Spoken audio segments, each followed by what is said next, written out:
اگلا سوال، ایک گروپ کا ذمہ دار اپنے گروپ کو لے کر مزدلفہ گیا، وہاں پہنچ کر ذمہ دار سے غلطی یہ ہوئی کہ اس نے مزدلفہ سے پہلے ہی گروپ کو مزدلفہ سمجھ کر بٹھا دیا۔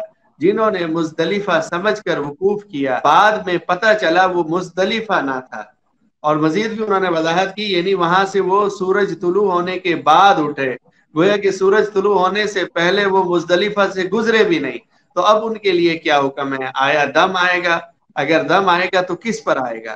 ہر حاجی پر اپنا آئے گا، جو گروپ کا لیڈر ہے، جو ذمہ دار تھا، اس پر دم آئے گا؟ اور جو عورتیں ہیں یا بوڑھے ہیں یا مریض ہیں، ان پر بھی دم آئے گا یا ان پر معافی ہوگی؟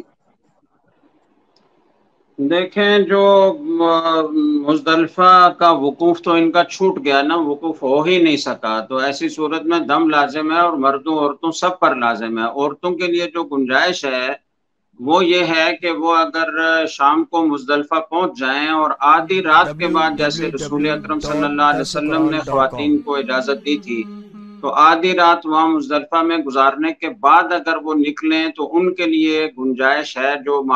جو بڑی عمر کی خواتین ہیں یا بیمار ہیں، بچے ہیں، تو یہ ایک عذر ہے، تو عذر کی بنا پر ان کو آدھی رات کے بعد نکلنے کی اجازت دی گئی تھی، تو اس سے استدلال کر کے تو گویا صبح صادق سے پہلے نکلنے کا جواز بیان کیا جاتا ہے۔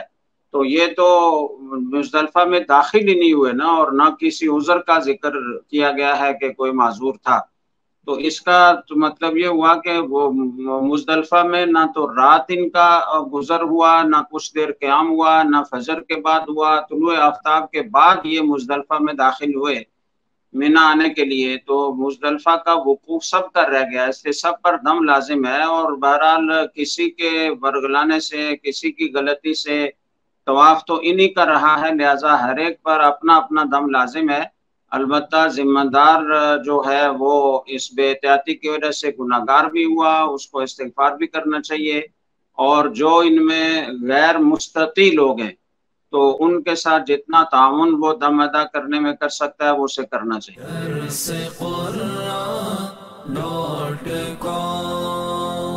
www.darsequran.com